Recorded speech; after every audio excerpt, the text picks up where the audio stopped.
What's up, y'all? What's up? Happy Sunday to everybody. Happy Sunday. So listen, I decided to circle back around to this love after lockup thing. We're gonna see how I work out. A new season of Love After Lockup started. Now, I didn't watch Love during lockup, so I don't know nothing about these couples. I think some of these couples were on Love during lockup or something like that.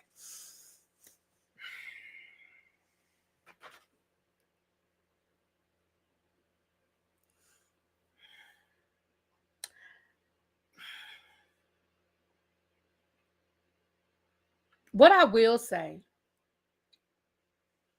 is that this season is going to be full of foolery and you know what? Uckery.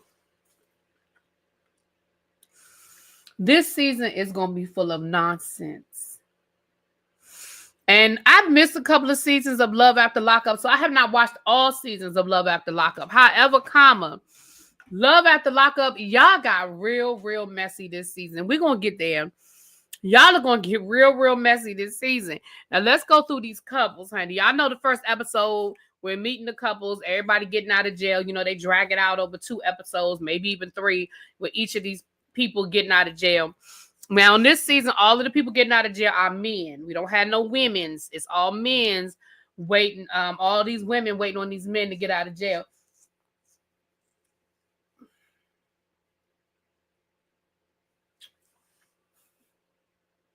I want to say something, but it's so politically not correct, and it's going to probably get me in trouble for saying it. But there's a certain caliber of woman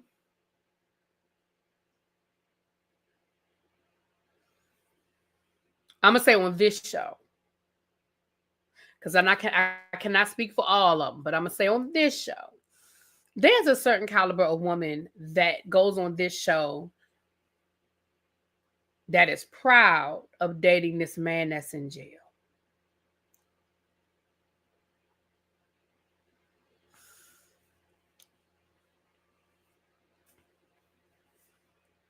And I'm going to leave it at that. Let's go through these couples, because I feel like as I talk, y'all might understand what I'm saying as I go through and talk. What up, Chuck said, I watched the first couple of seasons and they got tired of desperate people getting exploited. You better say it for the people in the back, Chuck. You better say it for the people in the back. Excuse me. So, I'm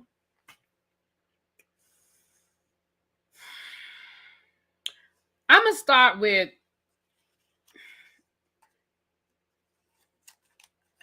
I feel like I want to start with.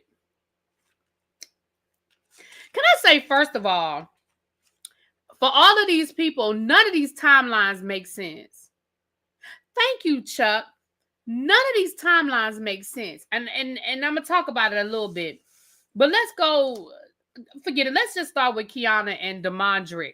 Because I'm going to go in the order that I wrote my notes because I don't want to forget nothing. I don't want to forget nothing because I figure if I started another couple, then I might forget to go back. So let me just start in the order in which I have it written down. So we have Kiana and Deandre. The minute Kiana said he was my first real boyfriend, my mother wouldn't let me date. I was pretty much sheltered. I knew then what I was dealing with her, right? She is a hairstylist. Now, her and Deandre dated when she was in high school. Fast forward to now, Deandre is in jail. It's not his first time in jail. And he has 6 children by, I believe, 3 different women or 4 different women. So that already should tell you all you need to know. When you dated him in high school, he didn't have no children. No record. Fast forward, he now has 6 children. None of them are yours. And you have said you are choosing to give this man another chance. Second, third, I believe this is the 3rd chance she's given him. Now, she did say that for the one baby mama that gives her a hard time, the one baby mama, she said they weren't together when he got her pregnant. They had broken up and when they got back together. But she did admit that he has cheated on her multiple times. So let me go through my notes. I just said that she's got drama with the one baby mama. Now he got 3 kids by her. So even if y'all weren't together the first time he got her pregnant, what about number 2 and number 3?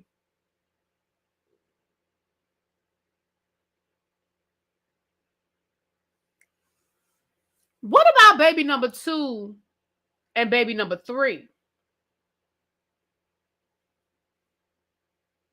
Thank you, Chuck. He said, I ain't watching this season, but I'm here to support. You know, I appreciate that. So she's been leaving messages on Facebook. She's the one that she has the problems with. She's the one that's always lingering and that's always around. So can I tell you something? Kiana, baby girl, if he doesn't have any issues with his other baby mamas and this is the one that's always around, that's always lingering, that's the one he wants to be with. That's the one that's going to give you problems, and that's the one he wants to be with. So there's that. Now, she said that she doesn't really get along with Deandre's sister because Deandre's sister gave the baby mama a ride or something, and she didn't like that because she felt like their loyalty should be to her and not to the baby mama. Girl, you have got this all messed up. If the sister is cool with the baby mama, you're never going to win that. You're never going to win that. If the sister is cool with the baby mama, that's who the sister is going to rock with. And in all reality, that's not fair of you to even ask that of her. Because if they have a relationship, whatever their relationship is, however their relationship is, don't know the who, the what, the when, the where, it doesn't matter. She has a relationship with that woman. And that's not fair of you, especially if y'all got this on again, off again, he in jail, out of jail situation. Girl, ain't nobody loyal to nobody in this scenario. What up, JB? And she can have him. Exactly, JB. Hey, boo. I know what you were talking about now. We're going to get to, I'm going to do the throuple last, baby. I'm going to do the throuple last. Because life after lockup, y'all got real messy with this one, but we're going to get to that. Her people down at the hairdresser told her the gay man doing the hair over in the corner. Let me not assume he gay, but let me not assume because that man didn't tell us. But he told her, well, what if he's still messing with the baby mama? Over here, excuse me. Over here, you got the owner of the salon saying, girl, listen, been there and done that, got the keychain and the t-shirt. I'm just trying to save you some of what I went through. But, you know, people hear what they want to hear. People listen to what they want to listen to. And the hard head make a soft behind. Now, we didn't see the mama throughout this whole scenario, but we did meet the stepdad. Now, the stepdad is driving her to the jail to pick this boy up because the jail is 5 hours away. And she said, I just didn't want to make that drive by myself. So he is driving her to the jail to go pick this boy up. I'm going to be honest with you. I don't know how I feel. I'm torn about that situation because one part of me is like, she's grown. She's paying her own bills. You know, it sounds like y'all tried to raise her the best that y'all could, and she still fell in love with this convict. But then the flip side of me is like, I can't stop her from being in this situation, but I sure can't make it easier for her. Like, I feel like if she didn't want to make that 5.5 hour drive by herself, then, oh, well, she would either have to make it by herself or figure out the best way. I just felt like you make it, for me, I feel like, okay, you taking her is making it easy for her. Whereas I wouldn't want to make it easy for her because I wouldn't be supporting this bullshit. Now, come to find out that the stepdaddy know Deandre's daddy.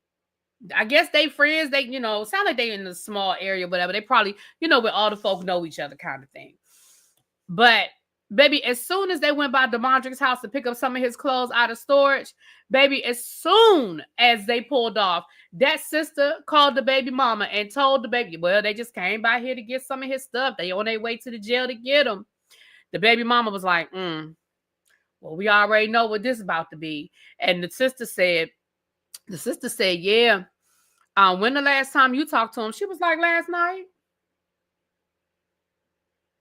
She said, it's already women getting in my DMs, you know, talking shit to me. So here's what I'm going to say to you, Kiana If it's women sliding in the baby mama's DMs, girl, you know it's women sliding in yours. Now you probably didn't tell the producers that, and you certainly didn't tell us that. But if they are sliding into the baby mama's DMs, they sliding in yours. They are.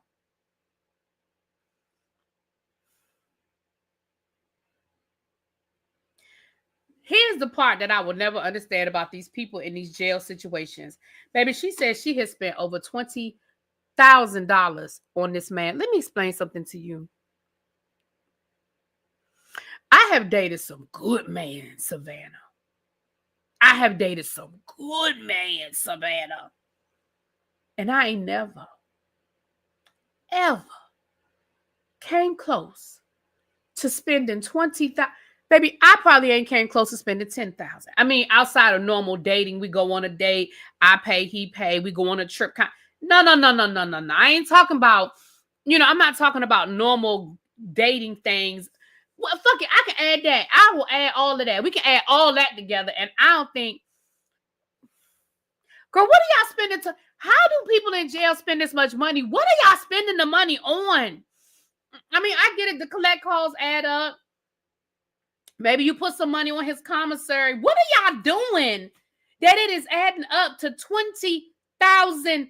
That don't even, and I'm sure that is a very, very loose estimate, because I know she ain't telling us the whole truth, nothing but the truth. She says she is holding down 2 jobs to keep up. And I say you're a fool. See, there are a lot of different reasons why I'm going to call these women fools. But in your situation, you a fool because this man has shown you who he was multiple times. And you are choosing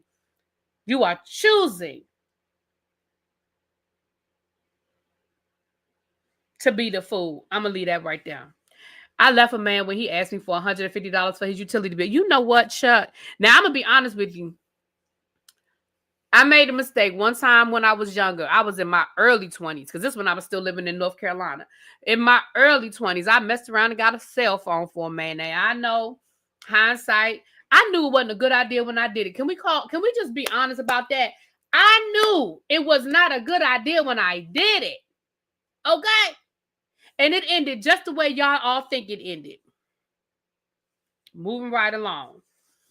But let's flip it to the next people.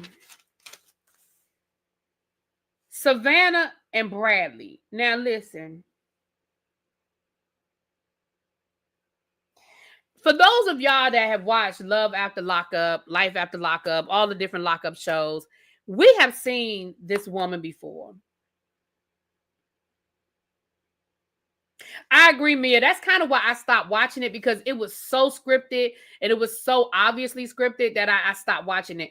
But I feel like that because the couples have been there so long, and I just feel like making up stuff to but now that we've gotten new couples, I think a lot of this stuff is real. But yeah, they definitely add 10 on 20 or 20 on 10, and I'm gonna tell you why. Because these storylines don't be adding up.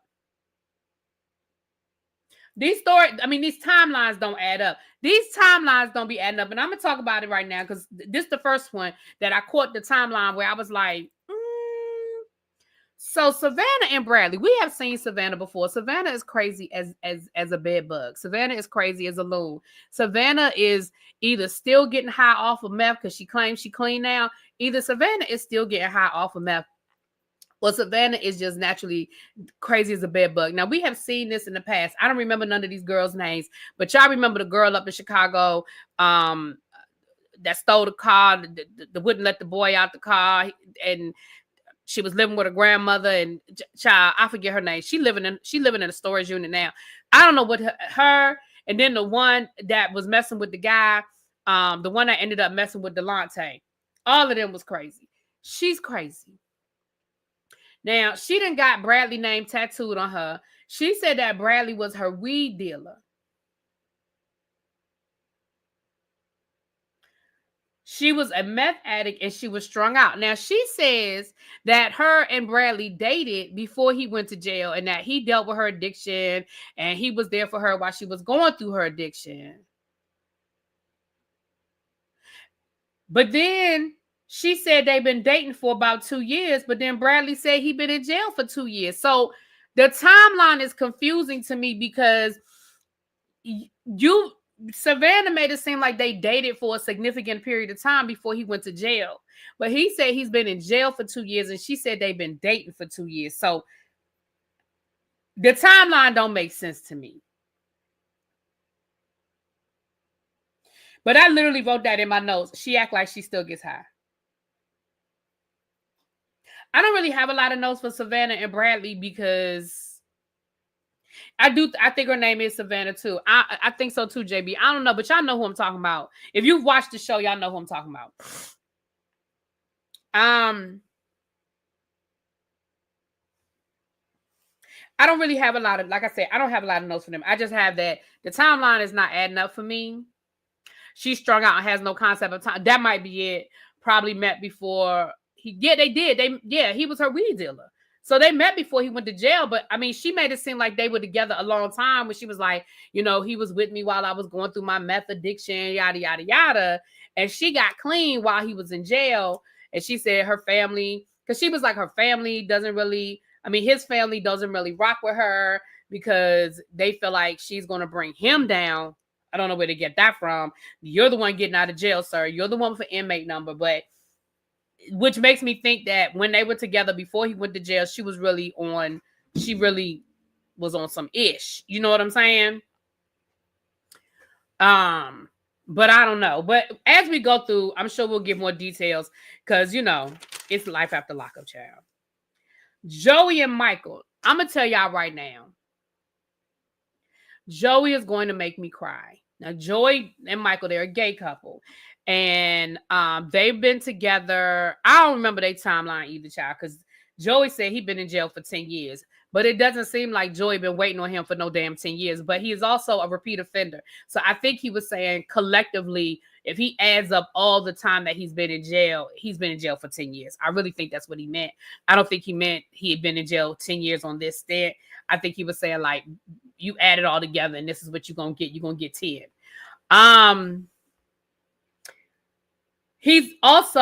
Joey is also a recovering meth addict. Michael's a recovering meth addict. And he said basically his main concern is when he gets out of jail, is he going to fall back into meth addiction because he's dating Michael. Now, he said he was clean. He had a meth addiction, got clean, started dating Michael, and started using again. So he's worried about relapsing with Michael. He's also worried about their sex life because he said basically they had a great sex life before Michael went to jail, but they were always high. So he doesn't know what having sex with him sober is, and he doesn't know if it's going to be any good and if the chemistry is going to be there. And I know that for some people that might sound crazy, but that is honestly a legitimate concern of people who have an addiction. When you've only done something high or drunk, trying to do it sober, it is very much something that is a fear. It's a fear because you don't know what it's like. Michael also said he doesn't know if he wants a monogamous relationship, and he's not sure when he gets out if he wants to be with Joey full-time 100%. You do, Chuck, because you actually have a background in it. You do need to start your own agency. I would support that.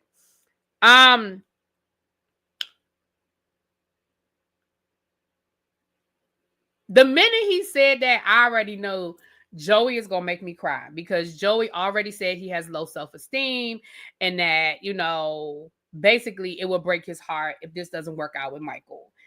Joey is going to break your heart because it's not going to work out with Michael. Because Michael done already told us he don't want to be in a monogamous relationship with you. His mama, we saw where Joey went to go get Michael's cell phone. He wanted to get his cell phone, and Michael's talking to the mama, and the mama is like, Joey's talking to the mama, and the mama is like, yeah, every time he always says he's going to do right, and he never does. And so Joey was like, well, he's usually good for like the first 6 months. Mama was like, maybe the first couple.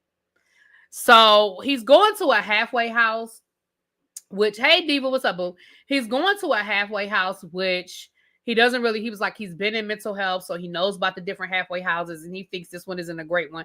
And I feel like, Joey, you are going to you're going to mommy this. Like, I feel like you're a mommy to him.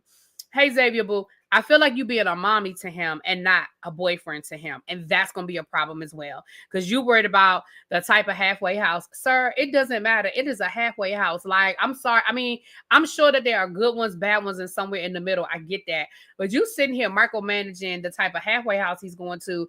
And I get it. You have a background in that. You know these different places. So you know what's good and what's bad. But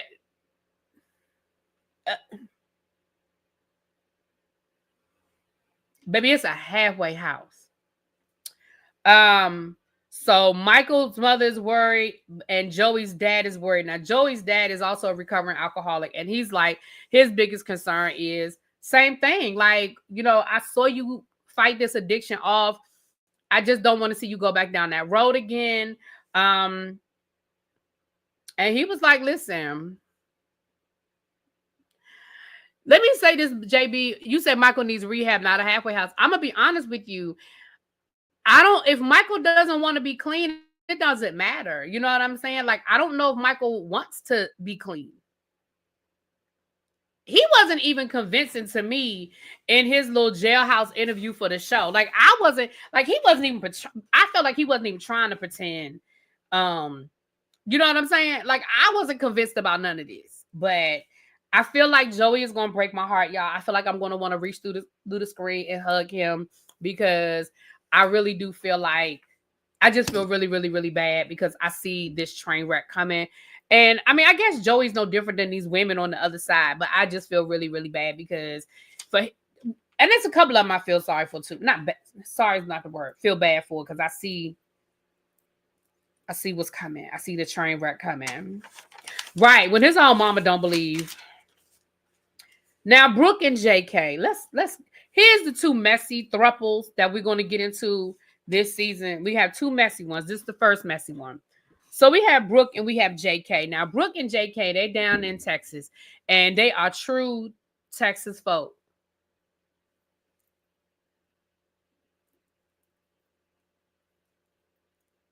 Okay. Now, Brooke told us that she was a wild child, that she used to be in them streets, didn't care about nothing, was a party girl, yada, yada, yada. And I'm thinking, oh, in her early 20s? Oh, okay. High school. Because she said, yeah, I didn't really slow down until I got pregnant at 18. So that means you was out in them streets acting a fool all through your high school years. Oh, got it. Cool. Now, she knew JK in high school, but they never made it click because he was too old for her. Her parents wouldn't let... I don't know. Some they said they tried to go on a movie date and her mama said hell no, or daddy said hell no, and so it never really clicked. So of course, baby JB Joey gonna get hurt. We just gonna have to be here for him because he gonna get hurt. I hate it. I mean, I know this show has already been filmed. I gotta find him on Instagram because I gotta follow him on Instagram so I can just be like, I'm so sorry. Every episode, I'm just be like, I'm so sorry. She has two children. She said both of the fathers told her they would never leave her, but of course they did. So she's raising them by herself. Now here's where the shit gets real messy. Brooke is ready for JK to get out of jail so they can have a baby and live happily ever after. She can't wait to have a baby by this man. And her mama done already told her, girl, you can't afford the two you have now. And she said, I know, but...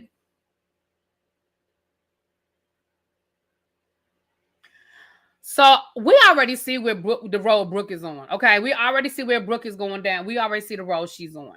Now, this is another one where the storyline, the timeline was all fucked up for me.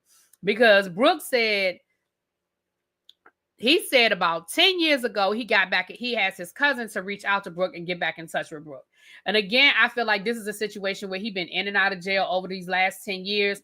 Why him and Brooke ain't make it official in the last 10 years, child, I don't know. Because honestly, the timeline does not make sense to me. But JK also has another girl by the name of Alex that he has been dating for the last, I don't know how long they've been dating. And it wasn't until he found out that Alex was cheating on him while, on the outside, his best friend, Bonnie, we're going to come back to Miss Bonnie, though. Give me a second for Miss Bonnie. But it wasn't until Bonnie went back to JK and said, yo, Alex is cheating on you and I have proof. And she had video. I mean, she had an audio recording of Alex admitting that she was cheating on JK. So here's where it got confusing for me.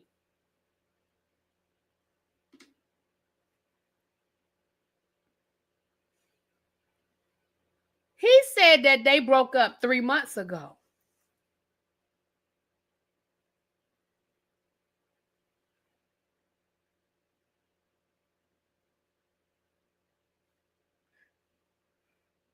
If you and Brooke got back in touch with each other 10 years ago, and both of Brooke's kids are under the age of 10,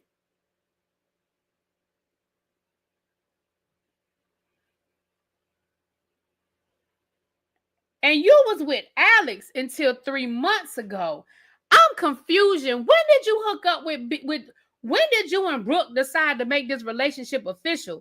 And let's say it was 3 months ago. So literally you broke up with Alex on Monday and you called Brooke on Tuesday and said, let's make this official. Let's make it me and you. We're going to be together. We're going to make this a thing. And now Brooke is ready to have your baby. Y'all, these people be confusing me. And then they asked JK, well, when is the last time you talked to Alex? He was like, a couple of days ago. And he was like, yeah, Alex want me back. I mean, if I wanted to, I could have her back.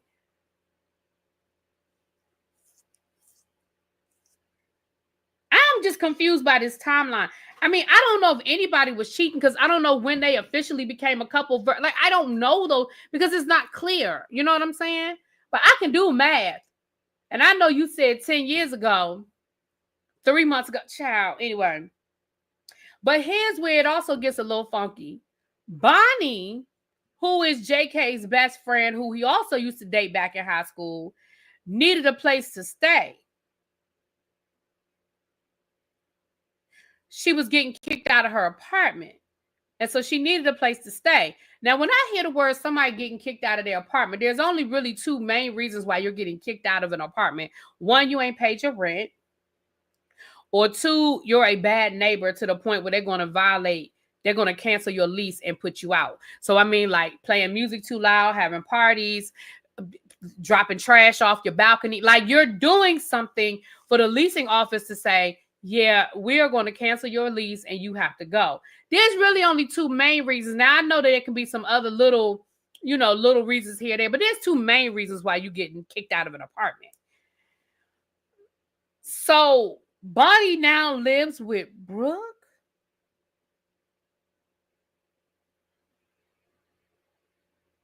And Bonnie even said in her little confessional, I mean, it's temporary right now, but I would love to make this permanent.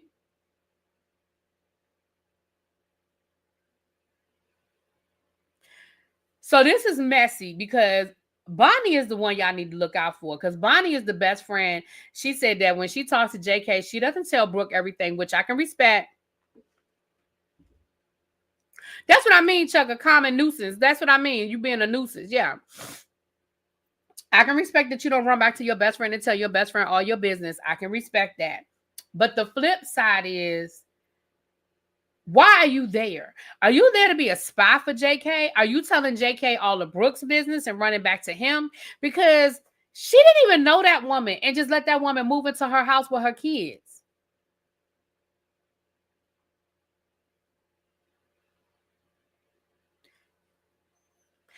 I was so confused by that because, you can't just call me and be like, oh, yeah, a friend of mine my best friend, she need a place to stay. Can she come live with you? I don't know her. And I have children. I can't just let any old willy-nilly person come into my home.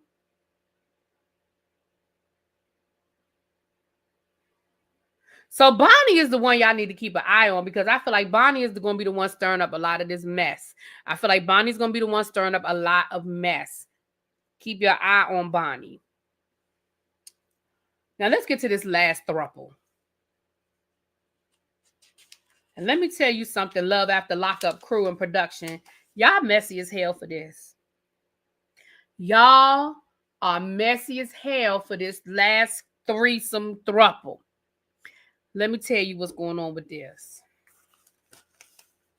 Nobody, well, to my knowledge, JK doesn't have any kids. I said Bonnie has 2 children. So what I'm saying is not Bonnie, Brooke has 2 children. I'm saying she let Bonnie move in, who she does not know, in her house with her 2 kids there. Like, you don't know this woman. You just letting some strange woman move in your house and you have 2 children. You see what I'm saying? But as far as we know right now, JK don't have no kids. That's as far as we know right now. Hell, who knows? Who knows? But as far as we know right now, he don't have no kids. Now,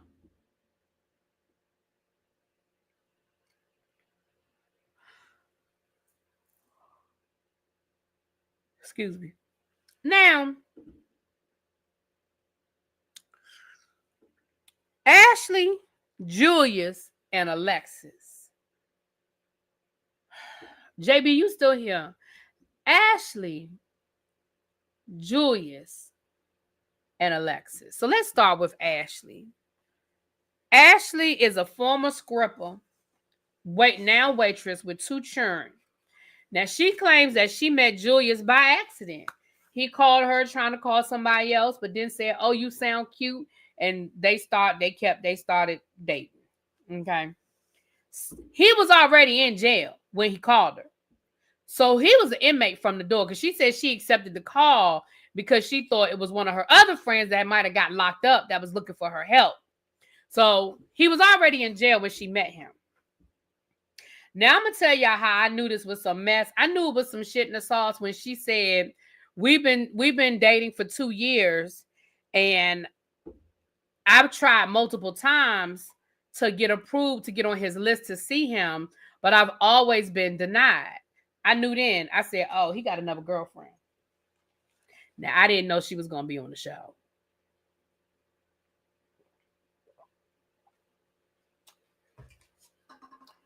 I said, he not letting that paperwork go through because he don't want you to get approved, because he don't want you to come up there. Because unless you are a convicted felon,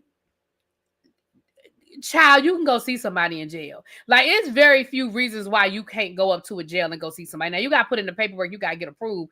But unless you got something egregious on your record, child, you can go see that man. And the fact that you said you tried multiple times and it never gets put through, yeah, because he's telling them don't put it through. He's telling them don't put it through. So I knew then it was some mess. So we see her, calling him. They got to do the phone call. "Hey, baby, I can't wait to see you. Oh, I can't wait. I miss you. Okay. So he said, she said, "So when am I going to see you? I mean, when you get out." He was like, "Yeah, I'm going with my mom's." She said, "No," she said, "Your mom's picking you up, right?" "Yeah, my mom's picking me up." And, she was like, "Okay, so what you going to do with your mom?" "I mean, I'm going to give me something to eat, go see my family, And she was like, "Well, when am I going to see you? I thought I was going to see you." He was like, "Yeah, I'm gonna call you, yeah, you're gonna see me later on that day. So then she said, "Well, am I gonna get to meet your mom? Like, are you gonna introduce me to your mom?" And he said, "We ain't got to get into all that right now. We could talk about that later."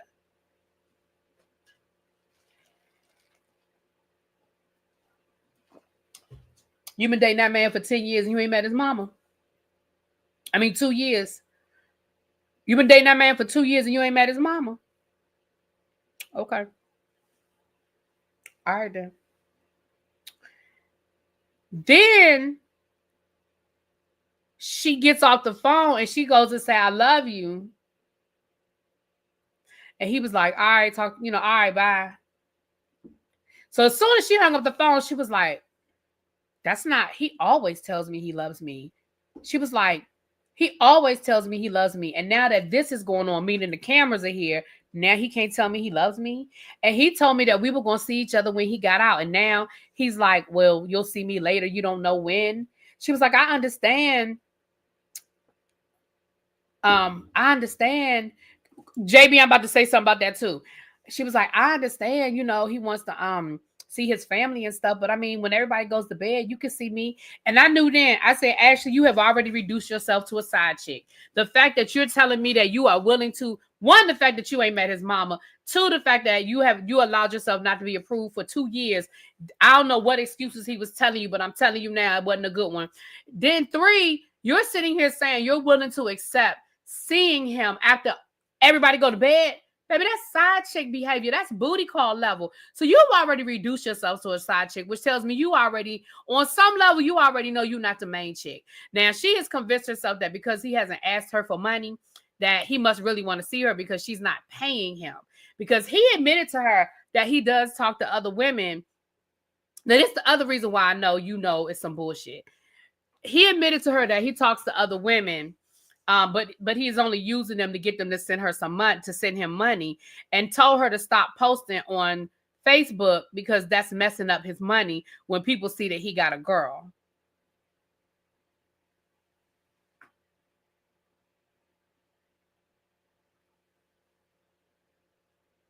Houseway.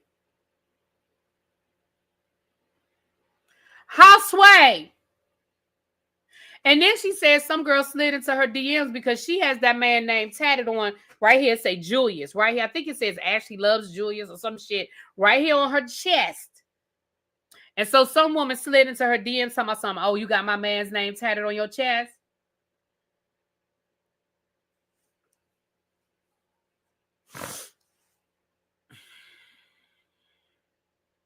So, Ashley, I'm going to be honest with you. I ain't going to have a whole lot of sympathy because I feel like on some level, you got to know you the side chick. You have to know you the afterthought, the side chick. You have to know on some level. But Love After Lockup production. Y'all shady as hell. Y'all are shady as hell because why did y'all keep posting them pictures of that girl? Clearly, them pictures are when she was still a scripper. Okay. Clearly, those pictures are when she was still on the pole every night because she has picked up a little weight. Okay. She not pole ready right now. Okay. And why y'all keep showing them old ass pictures? I was like, are y'all trying to make us think that she catfishing this boy? Like, are those the pictures that she sent Julius? Because if those are the pictures that she sent Julius, Ashley, you wrong. Because you don't look like that no more. And there's nothing wrong with you being full figure. There's nothing wrong with you being full figure, but you got to be honest with these people. Now, are you sending him the full figure pictures? Are you sending them the scripper day pictures? But I ain't even mad at you if you are, because Julia is playing in your face.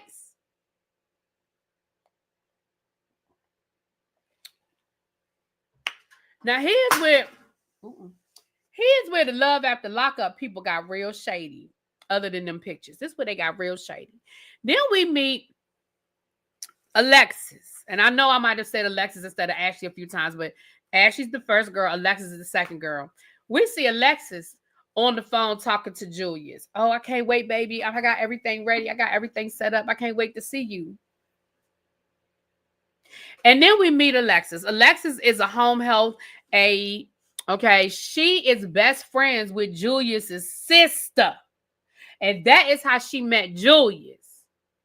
And she's been talking to Julius for a couple of years as well. But she's actually gone up to the jail and visited Julius. I think she said on 3 different occasions. She's actually gone to visit him. So I said, okay, that is why Ashley never got approved, because Alexis was. See what I'm saying? Alexis is already on the list. So Ashley, you must have came along after Alexis was on the list, baby girl. And he said that when he get paroled, he's getting paroled to his godmommy's house, but he's going to be living with Alexis. I said, that's already a setup. We done seen that a million times. People say they're going to live here. What about that crazy boy that lived up in Ohio? I think it was, with the girl from down here from Maryland that was driving up there with her baby. And he was saying he was living with the girlfriend, but he was supposed to be at his sister's house. Child, them crazy. We seen this before. Yeah, he said it on camera. He absolutely said it on camera. That sister ain't her friend. You're right, because if that sister was her friend, that sister would have been like, you better not mess with my brother. He ain't no good. It's going to be a problem. It's a setup. He going to break your heart. Like, you're right. That ain't her friend. You are absolutely right, JB. Absolutely. So, yeah, she in there telling her client all her business. That poor white lady was like, I don't care nothing about this ghetto shit. Neither here nor there.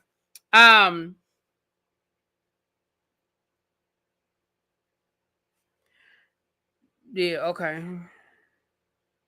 Now, Alexis tells us her story. Alexis is another one that has low self-esteem, and that's why she's dealing with Julius, because she said that she's always been self-conscious of her weight and of her complexion, and that it took her a long time to be okay with the skin she's in and with her, her complexion and her weight. She said, I was a lot heavier when I was younger, and I had low self-esteem. She also said that she was in a relationship right before she met Julius, which left her very, vulnerable. She was pregnant. The man left her, and then she had a miscarriage. And so she said she was going through a whole lot. She was going through a whole lot as well. Y'all, these people, those are the couples. So we already see the mess that love after production, life after I said production, Lord, life after lockup. We already see the mess they're giving us. They're giving us 2 thruples. They're giving us a gay couple, and then they just giving us crazy ass Savannah, because Savannah's crazy. Okay, I only met Savannah for 5 minutes, and I know Savannah's crazy.